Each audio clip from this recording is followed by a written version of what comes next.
Moving on, What if I the didn't? Institute for Creation Research says, in the biblical model, creation occurred thousands of years ago, and God saw that everything was very good, including the snake that he made that was going to make everything go to shit. Yeah. Oh, dude, This is where I had this somebody is where the creations. I had somebody Sorry. arguing with me in my and on the NekoSurisLIVE channel when we had our conversation about free will, saying they're like, no, being omniscient and all powerful doesn't mean that I don't have free will. I just went, my guy, you just explained the illusion of free will, not actually having free will. Mm-hmm. Like, I'm sorry, but no, that's not how this works. Well, so the track I want to take with this is, so you know that creationist argument where they're like, oh, evolution can't be true because that means that there were millions of years of suffering and death that God called good. It's like, okay, but the story as written has the most evil being in existence being called good because he was part of that creation. I mean, if you want to go with the actual story and how it's written, it's just a snake. It's just a talking snake. There is no demon there. There is no devil there. It's not Satan. That was a later Christian interpolation. But like, the modern Christian interpretation is everything, including this demon that I know is going to cause immense amounts of pain and suffering and be the most evil being in all of creation, is good. I need to... you know what? Hold on. I was actually thinking about this earlier because me and a friend of mine in the car got in this argument in the car. How many versions of Judas's death are there? 2 that I'm aware of. Okay. I mean, there might be more in the Apocrypha. So, outside of the Apocrypha, because, like, not things like that. I mean, there's a whole Gospel of Judas in the Apocrypha. Well, yeah, and the Gospel of Judas is also far more kind to Judas. Yes. But, okay, so... It's Jesus Christ Superstar Judas. We have the version where he hangs himself, and the version where his guts spill out. Where did his guts spill out? In the field of blood. In the field of blood. And where's the field of blood? Is this a field that he's personally tilling, or... I get the 2 stories confused. I think in the Acts version, he bought the field with his own money, and then he went to the field, and that's where he fell, and his guts spilled out, and that is why it is called the field of blood. Okay.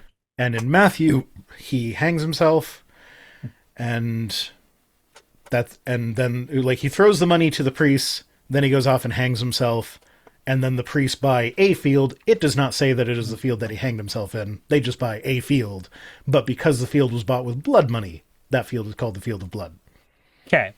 So, the version of that, to square those 2 stories together, when I was a kid growing up in Pensacola Christian Academy, was that... I know this version.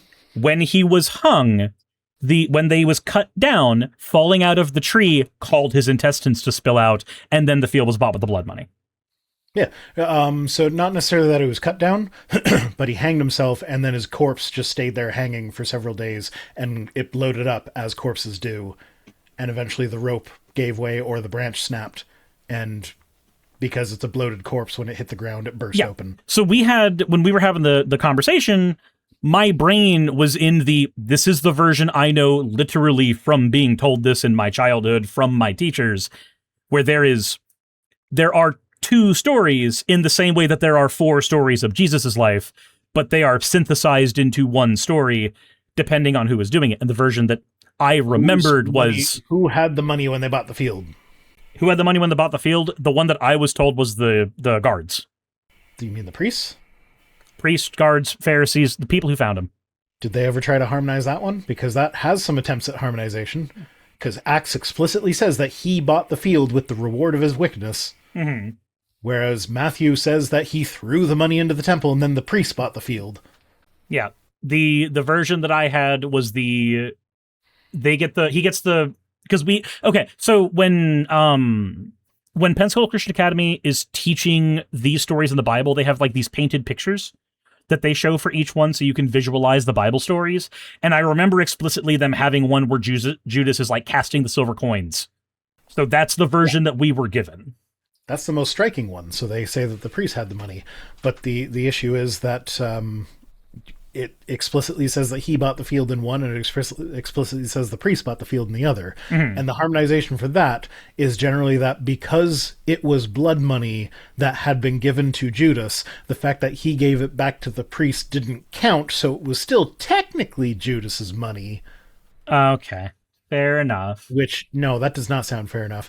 Olivia Williams for $6.99 says the problem is that it says he fell head first, and a hangman wouldn't be head first by definition. So I've never really liked that response to this, because I could see a hanging body, like if it falls and his feet hit the trunk on the way down or something, it could flip over and be head first by the time it hits the ground. Literally, Judas, do a flip. Yeah. Do a barrel roll. God, the remake for that game is so good. So I don't necessarily see that as big a problem as who bought the fucking field in the first place. But also, either way, this is an instance where, like, apologetics is this weird thing where, like, if we argue that because no book ever recorded this happening, we have to, like, we assume that it didn't happen because nobody ever said it did, they'll, like, yell at us about making an argument for silence, but, like, they never look at how many details they have to add to their own stories in order to make them make sense. Like, just from an Occam's razor perspective, 2 different communities were making sense of a similar legend in different ways makes a lot more sense than, you know, like the story in Acts the story in Acts just completely neglects to mention that he actually killed himself, not also, that he just fell down, and that the story in Matthew neglects to mention that his body exploded upon impact. Well, also, the story in Acts is a story of hearsay, whereas the story in Matthew is a story that's supposed to be contemporary, because Matthew is supposed to be theoretically supposed to be one of the disciples. I was going to say, he never claims to have been contemporary. Right, but that's entirely church tradition bullshit. But church tradition is that Matthew is a contemporary, as in he's a disciple, and therefore he's one of the ones who wrote, whereas in Acts, it is Luke Acts the doctor who's writing. Luke. Different Luke. The Luke who accompanied Paul is the one who wrote Acts, not Luke the disciple. Okay, fair enough. Whatever. Hey, you made it to the end. I want to give an extra thanks to the patrons who allow me to do this full time.